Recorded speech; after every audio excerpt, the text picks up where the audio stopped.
এবার বালি ও সিমেন্ট ছাড়াই তৈরি হবে ঘরবাড়ি। ভারতের বিজ্ঞানীরা এমন একটি উপায় আবিষ্কার করেছেন যা দিয়ে বালি ছাড়াই তৈরি হবে বড় বড় বিল্ডিংও।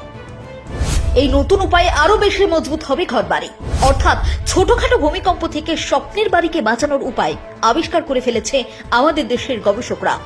কিন্তু ইট, বালি ও সিমেন্ট ছাড়া বাড়ি তৈরি কিভাবে হবে?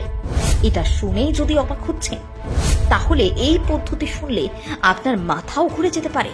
কারণ বাড়ি তৈরির এই অভিনব উপায়ে দরকার পড়বে শুধুমাত্র একটি ক্ষতিকর গ্যাসের। তাহলে আসুন জেনে নেই ভারতীয় গবেষকদের এই আবিষ্কার সম্পর্কে। এখনো পর্যন্ত ঘরবাড়ি তৈরিতে সিমেন্টের সঙ্গে বালি মিশিয়ে কাজ করা হয়, তবে এবার আর বালি লাগবে না। বালির বদলে এক আশ্চর্য বিকল্প খুঁজে পেয়েছেন ভারতীয় বিজ্ঞানীরা। বাড়িঘর তৈরিতে এই নতুন আবিষ্কৃত উপাদানই বালির বিকল্প হয়ে উঠবে বলে ধারণা দিয়েছেন বেঙ্গালুরুর ইন্ডিয়ান ইনস্টিটিউট অফ সায়েন্সের গবেষকরা। জানা গেছে, এই সংস্থার একদল গবেষক অনেকদিন ধরে এই বিষয়টি নিয়ে গবেষণা চালিয়ে যাচ্ছেন, আর তাতেই এবার এসেছে সাফল্য। মাটি এবং কনস্ট্রাকশনের বর্জ্যের মধ্যে থাকা ইন্ডাস্ট্রিয়াল ফ্লু গ্যাস থেকে কার্বন ডাই অক্সাইডকে আলাদা করে সঞ্চয় করার একটা পথ খুঁজে পেয়েছেন। আর এভাবেই নির্মাণ কার্যের ক্ষেত্রে প্রাকৃতিক বালির বিকল্প হয়ে উঠতে পারে এই কার্বন ডাই অক্সাইড গ্যাস। কিন্তু নির্মাণ কাজে কিভাবে ব্যবহার হবে এই গ্যাস? এই বিষয়ে সংস্থার সিএসটি বিভাগের সহকারী অধ্যাপক সৌরদীপ গুপ্তার নেতৃত্বে একটি গোটা দল দেখিয়েছে কিভাবে মর্টারি কার্বন ডাই অক্সাইড দিয়ে জারিত কনস্ট্রাকশন বর্জ্যের সাহায্যে বালির বিকল্প তৈরি করা যায়।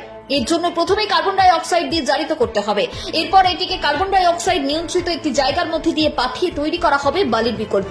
জানা গেছে, বাড়ি নির্মাণের জন্য লো কার্বন ফেব্রিকেটেড উপাদান তৈরির কাজে কার্বন ডাই অক্সাইডের এমন ব্যবহার পরবর্তীকালে একটি উন্নত শিল্প গড়ে তুলতে পারে। দেশ যেখানে কার্বন নির্মূলীকরণের পথে হাঁটছে, সেখানে এই পদ্ধতি দেশের পরিবেশের জন্য উপকারী হতে চলেছে। অর্থাৎ এর ফলে একদিকে যেমন কনস্ট্রাকশন কাজের জন্য তৈরি হওয়া বর্জ্য যেমন পরিবেশ দূষণ ঘটাবে না, তেমনি কনস্ট্রাকশনে কাজে লাগে এমন উপাদানেরও ব্যবহার বাড়বে। তবে শুধুমাত্র এই সুফলই মিলবে না, এর ফলে বাড়ি আরো বেশি মজবুত হবে বলে জানা গেছে। একটি সমীক্ষায় গবেষকদের দল দেখেছে যে সিমেন্ট, চুন ও মাটির মিশ্রণ নিয়ে পরীক্ষা করে 30% পর্যন্ত সিমেন্টের ক্ষমতা বাড়ানো সম্ভব হয়েছে। অর্থাৎ এভাবে বাড়ি তৈরি করলে বাড়িটি আরো বেশি মজবুত হবে, যে কারণে ছোটখাটো ভূমিকম্পে বাড়ির তেমন একটা ক্ষতি হবে না। গবেষক দল দাবি করেছেন যে এই উপায়ে সিমেন্ট ও মাটির এই মিশ্রণ ব্যবহার করলে বাড়ির প্রয়োজনীয়তা 30 থেকে 50% কমে যেতে পারে। বর্তমানে এই উপাদান কিভাবে বাজারজাত করা যায় সেই চেষ্টায় চলছে গবেষকদের।